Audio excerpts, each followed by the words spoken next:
Yo guys, what's going on? I'm Tim for the Real Sports Talk, along with Ezra, who ate my ice cream from Idiot Sports Talk. He's joining us here on the Real Sports Talk, and he joined us.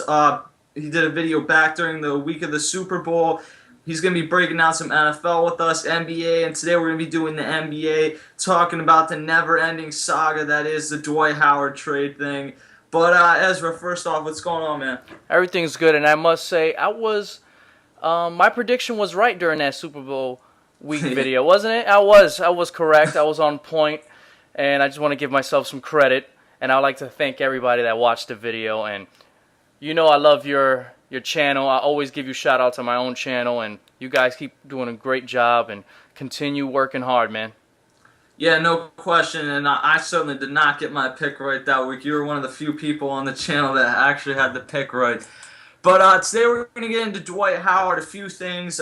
It's come up now that he is willing to potentially sign an extension if he were to be traded to the Lakers, because I think at this point he may be getting sick of that. And we'll get into, is he a better fit with the Lakers or the Nets? Where does he have a best chance to grow his marketing, to be the best player, and to win numerous championships? Because in the end, at least that's what should be the goal. I don't know if it necessarily is for Dwight Howard, but that's what should be the goal. First of all, though, this Lakers proposal coming up, it'd be a 3-team deal. There's a few different scenarios right now that I've seen. There's one that involves Andrew Bynum going to the Cavs. There's one that involves Andrew Bynum just going straight up for Dwight Howard. It's really, there isn't like one scenario that we've heard that is like the main scenario that we would be talking about in terms of Dwight Howard finally being traded to the Los Angeles Lakers. Overall, which one do you think would be the best scenario for both sides? The latest trade rumor that I heard was a three-way with the Cavs, that Andrew Bynum actually goes to Cleveland, and the Orlando Magics get Anderson Varejao and a bunch of draft picks. I don't know. I didn't hear a number of draft picks or anything like that, but that doesn't sound very sexy if I'm Orlando. No. You didn't take the Brook Lopez. I understand. Brook Lopez just got overpaid, okay? And first of all, I'm a Nets fan, okay? So I know I'm a little biased. I'm not going to lie here. But I think I'd rather have Brook Lopez than Anderson Varejao and some draft picks. And we know he was going to get, Orlando was going to get a couple of draft picks along with Brook Lopez. If I'm Orlando, I'm not liking this deal. And obviously, this deal falls on Andrew Bynum saying, you know what? I'll resign with Cleveland. If he's not going to resign with Magic, what makes you think he's going to resign with Cleveland? I don't get it. I don't know. But for both sides, for Orlando to come off, I think that you have to get Andrew Bynum in this deal. Not for him to go to Cleveland. You want Andrew Bynum to come to Orlando. Yeah, that trade proposal, in terms of Orlando, what they would get makes absolutely no sense. Anderson Varejao, he's a starter in the NBA, but that's about it. And then draft picks could really mean anything, because if you get Andrew Bynum around Kyrie Irving and you start to build something there, those aren't going to be lottery draft picks. They're not going to be top 10 draft picks. They're going to be later on in the draft, which essentially means nothing right now, the way that the NBA draft is structured. So that doesn't make any sense. As you said, I'm not real high on Andrew Bynum. I think he's kind of a dog at times. But I think that would be the best player-for-player case that you could get if you're the Orlando Magic. I would have taken the Nets scenario, because you get Marshawn Brooks, Brook Lopez, Chris Humphries, and like 3 first-round draft picks. That gets you some players that can hold it over for a few seasons, and then it also gets you somewhat of a future for your team, rather than just one player like Andrew Bynum who could walk after the season. Now, Chris Humphries and Brook Lopez, all this talk about them being put out there by the Nets, I really do not understand why they re-signed with the Nets, a team that's been essentially trying to trade them for the last year. Most money. Chris Humphries wasn't going to get $12 million a year on the open market, and Brook Lopez just got a max deal. It's all about the money, man. Okay? You can talk all this, man. Your feelings can be hurt, but when you look at your bank account, it all feels better. Okay? You can buy yourself a new Lamborghini, go cry in it.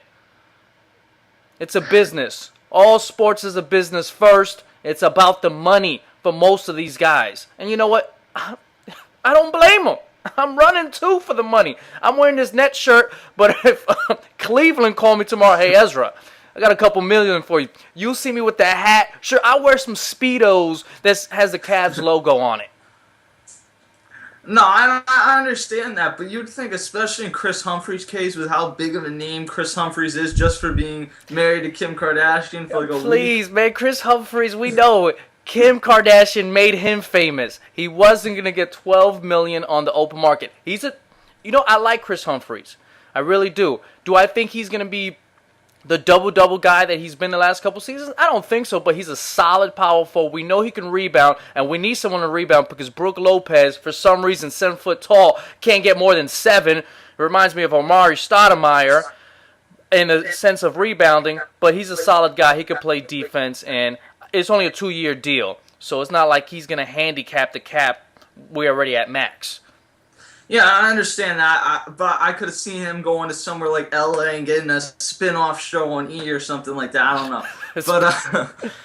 But going back to the Dwight Howard thing,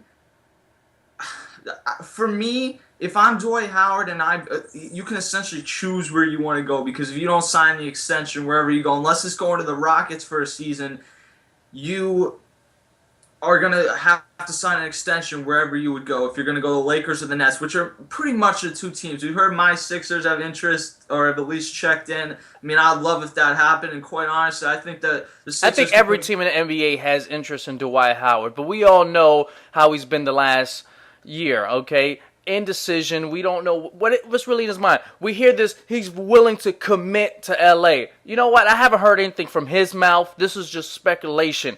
And if he is willing to commit to LA, why not? It is going to help out his Adidas deal big time. He'll be in a huge market, more dollars for him, and he'll be on a great team.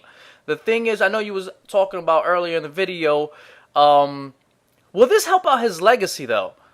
Will fans be like, well, he won a championship with Kobe and Steve Nash, and he'll be the third, quote-unquote, in a lot of people's mind, he'll be the third guy on that team. But I'm sorry, I think he'll be the best player on the Lakers. Sorry, Kobe lovers. Okay, I'm not a Kobe hater, but it's the fact. Dwight Howard is a top 3 player in this league. Kobe's not anymore. He's still a very good player, still an all-star. If you take Kobe and Steve Nash in their prime, then maybe Dwight Howard is the third best player on this team. But you're taking a 38-year-old Steve Nash and a very old 34, 33-year-old Kobe who's been in the NBA for 17 seasons, and he's still a top 10 player in the NBA right now. But yeah, you're right. While Dwight Howard would be that best player, in terms of legacy, people are always going to view that as Kobe Bryant's team until the day Kobe Bryant retires. And Steve Nash is viewed as still one of the best point guards in the NBA. So to get that first ring, people might have their questions about was Dwight almost carried to this ring? And I think it's stupid when people say that. It was stupid when they did it with LeBron James. And I almost think if Dwight goes to LA, it'd be better if they don't win the first year and they win the second year, similarly to what LeBron James did. Because if LeBron had won in the first year with the Heat, people would have said, oh, Dwayne Wade and Chris Bosh carried him. But given enough playoff series and enough time, most people saw that LeBron was clearly the best player on that team and that he was the one that ultimately carried them, certainly with help, but ultimately carried them to winning that NBA Finals title. I don't know. But another thing that's come up is is he following Shaq thing, and he doesn't really want to follow in Shaq's exact footsteps. He copied the Superman. Now he'd be copying going from Orlando to Los Angeles. In all honesty, though, while you can draw similarities in their careers, I'm not going to lump these two guys together. They might have the similarities, but in the end, I'm going to remember Dwight Howard for Dwight Howard, and I'm going to remember Shaq for Shaq. It seems like, you know what, he finds Shaq as a mentor. That's not a bad thing. All of us, me, you, we had favorite players. We still have favorite players today in the NBA. When we were growing up playing basketball, we analyzed them, trying to do different moves. I tried to be C. Webb on the court. Obviously, that didn't work out, but there's nothing wrong with analyzing your player or trying the same moves. But they're two different type of players. No, and we don't even know if Dwight Howard's in his prime. That's scary, just first of all. But Shaq is more of an offensive player, and we know Dwight Howard is known for his defense. He is instant defense on any team that he is. Now, he didn't draft himself to Orlando, okay? It's not like he said he went to the NBA draft. I got to get drafted by Orlando. I want to follow Shaq's footsteps. Right now, he already said he wants to play for BK. That's not working out. So he's going to the second best option, and that's LA. Why not? It's not following Shaq. It's about 2012. What's the best position I could put myself, my contract, my family in?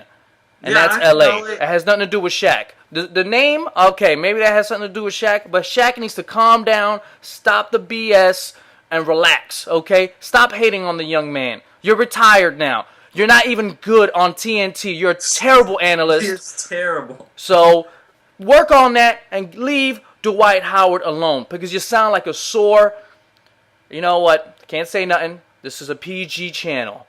PG channel. Yeah, and believe me, there's no one in Philly impersonating Chris Webber. But besides that, the best option for Dwight Howard, let's say he hits free agency next year, or he pretty much has his pick of a trade, LA or Brooklyn. If you look at those two options, I think the best option for him to win multiple titles is in LA. The best option for him to grow his brand is in LA. While Brooklyn's in New York, it's a brand new team, and I mean that's not going to be a bad area to grow your or to market yourself and everything.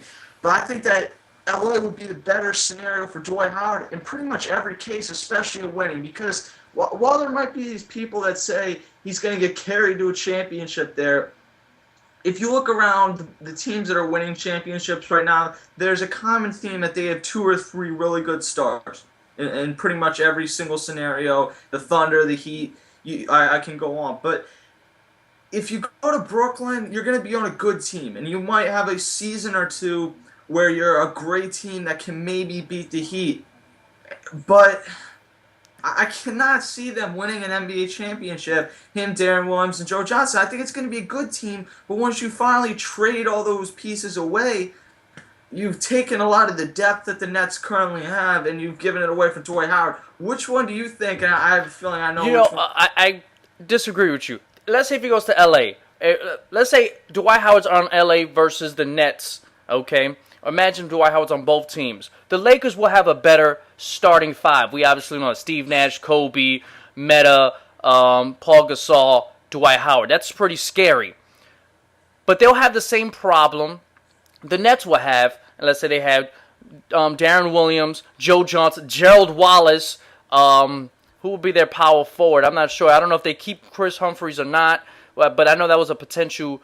He was in a potential deal. And Dwight Howard.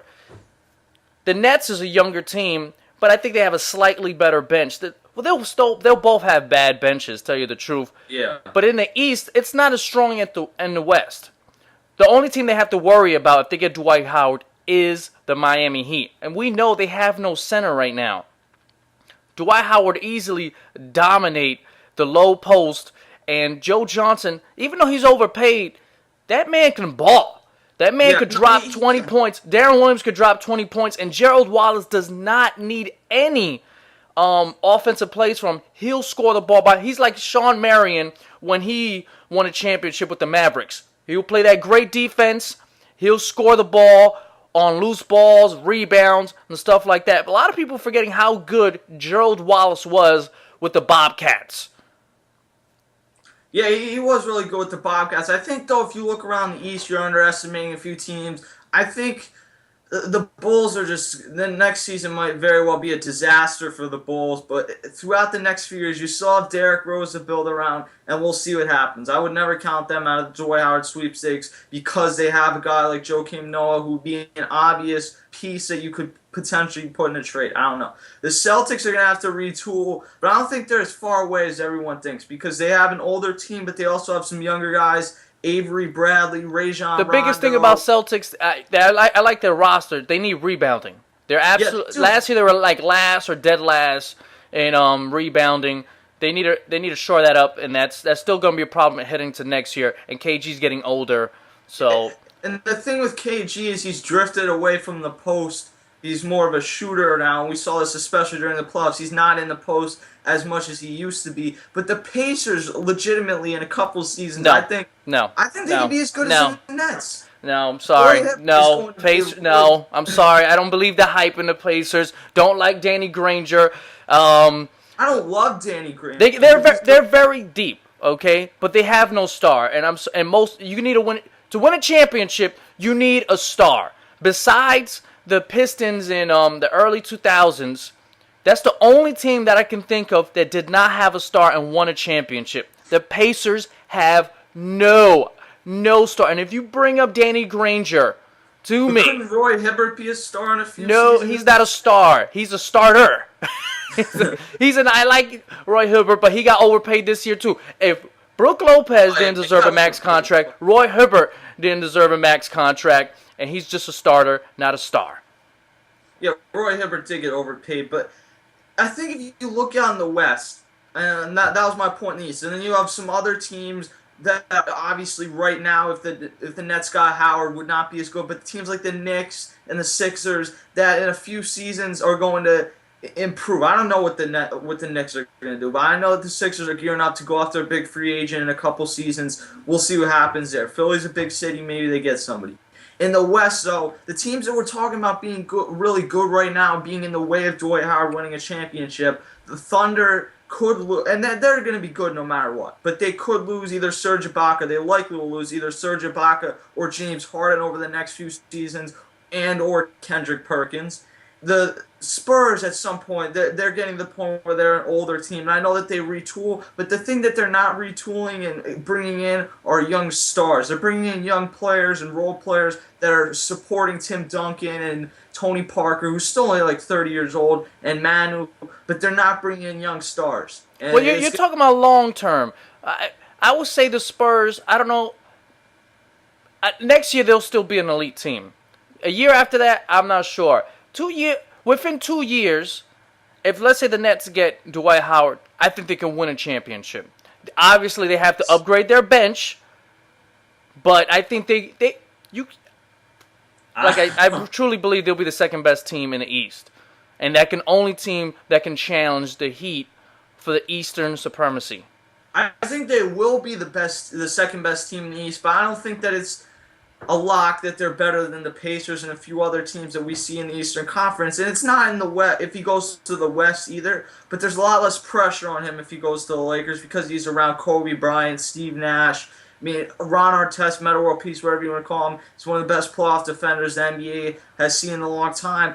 And then, like the other teams in the West, the Clippers, Chris Paul could very well leave after next season, and the whole Lob City thing kind of goes down the drain. They're putting all their chips into this season, and there's no guarantee that after this year Chris Paul stays there, and really there's no guarantee long-term that, I mean, there's some other good teams in the West, like the Grizzlies, but who knows what they are long-term. So I think that if Dwight is smart and is thinking over the next year or two, maybe I have a better chance to win in the Eastern Conference. But over the next 5 to 7 years, I probably have a better chance to win multiple titles out in the Western Conference. Well, I don't know, because we obviously don't know the future. But the Lakers, since their rich history, and they're trying their best to put on the best possible team on the court. In that sense, long term, you want to be with the Lakers because you know the Buss family goes all out and they have the resources to continue putting a great team on the court.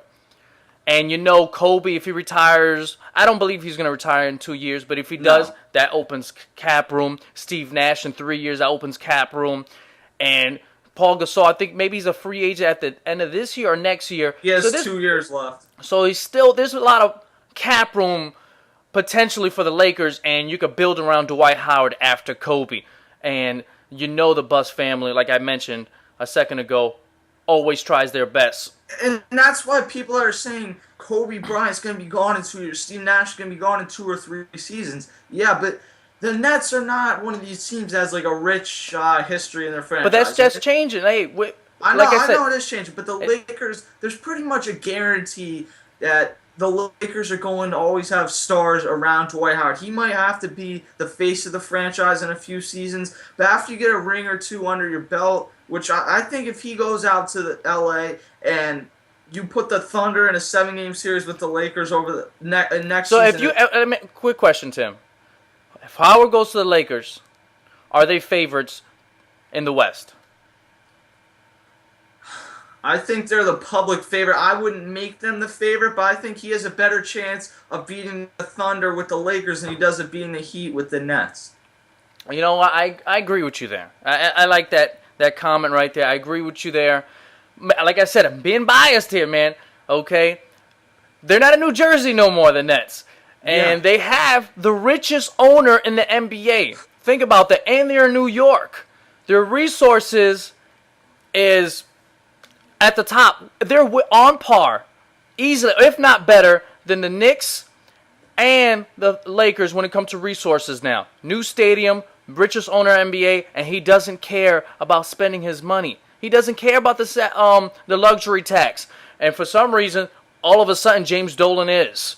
And the Buss family also, I know you follow the Lakers, are also a little skirmish now about the luxury tax. Guess what? Krokoff is not. Did I just call him Krokoff? I just called him an MMA fighter. I just did that. I just called the Nets owner MMA fighter. I apologize for that. So, I don't know. I'm just saying, the Nets' resources are up there. It'll be interesting to see. We could have this debate all day, all night. Either way, Dwight Howard will be in a nice place if he ends up with BK in the future, because we know that trade can't happen now, or if this trade goes down.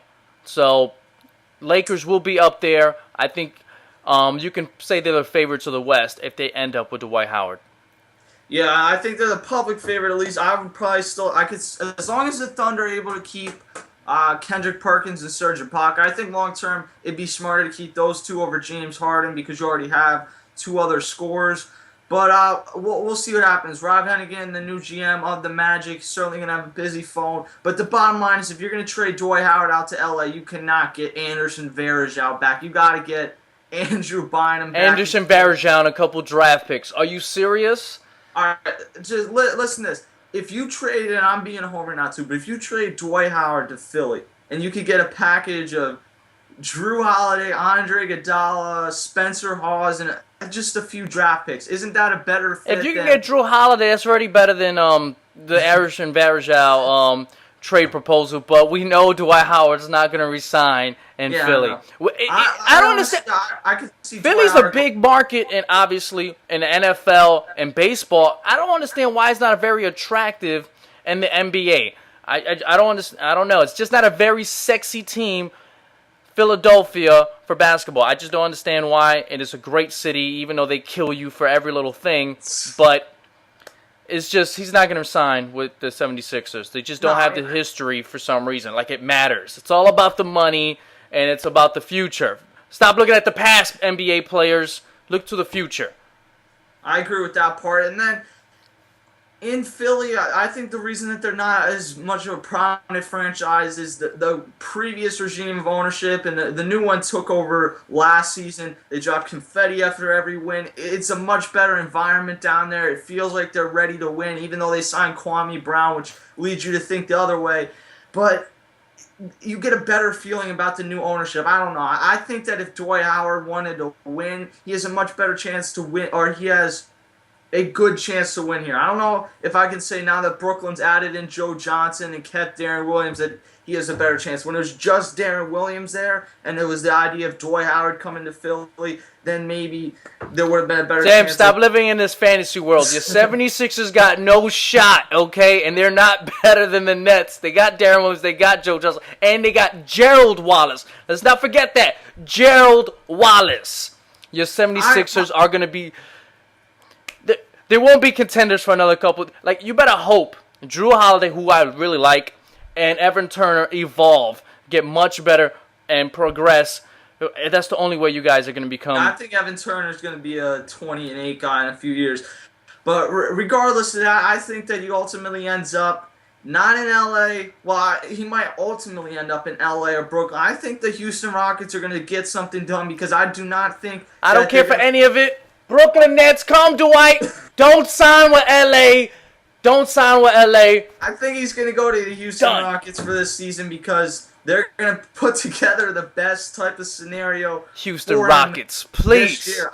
They got the, you know what? If out of all the partners, the Houston Rockets got the most young pieces and draft picks. They're the most attractive offer for the Orlando Magic in the overall package. But if you want one player in return out of the three teams, it's Andrew Bynum. Yeah. Okay? Arguably the second best center in the NBA. Okay? I think that's a pretty easy argument, too. Yeah, no, he is the second best center. So but if you're Orlando, you want him, but it's not looking like he wants to resign. So, hey, the ball is in Dwight Howard's court. And if he says he'll resign with LA, now the ball is in Andrew Bynum's court, and we don't know, and I doubt he wants to resign with Orlando Magic or the Cleveland Cavaliers. And especially the Mavericks. The Mavericks will have cap room next year. And why wouldn't he want to go there if he becomes a free agent, Andrew Bynum? Well, it would have helped a lot if they had gotten Darren Williams, and Darren Williams was smart and went to Dallas. Whoa, watch it. Don't be smart. He's smart by staying in Brooklyn. Watch it, okay? Watch it. Darren Williams made the right choice. This guy. All right, either way, I think he ends up in Houston for this season because they are willing to just have him for a part of the season and then flip him because they think it's a better investment. And quite honestly, that's probably a pretty smart thing for their team. They'll at least get some buzz around their team and maybe attract a star in the future. It takes a lot. It will take a lot of cojones to pull that trade if you're the Houston Rockets. I don't believe they will, but that would. Why not? Like you said, why not? It's not like they have a great future in the first place anyway. Yeah. So might as well, hey, let's rent them and let's try to convince them. If it doesn't work out, guess what? We'll be a lottery team, and that's the only way you can get superstars now in the NBA is being a lottery team and hoping you get the #1 spot and someone great comes out of high school. Out of college. Picking in the top 5 isn't even good enough to get a star anymore. It's just if you have that #1 pick, then you hope that you get that once every 2 or 3 year type guy like Blake Griffin or whatever the case is. And it looks like Anthony Davis might be that this year. You can follow me on Twitter at CashKelly_TRST, KASH Kelly_TRST. And what's your Twitter? My Twitter is at CJNEZRA. That's Ezra. And you can check out my channel on YouTube. Just go to Idiot Sports Talk or Ezra Ice Cream. I should come up. You'll see the big ears and it's explicit language. So get ready for some rough. Make sure you get your permission slips on. I'm Tim. He's Ezra. We will see you guys later. Later, guys. Next thing I want to do is I want to put the Knicks logo on this so I can literally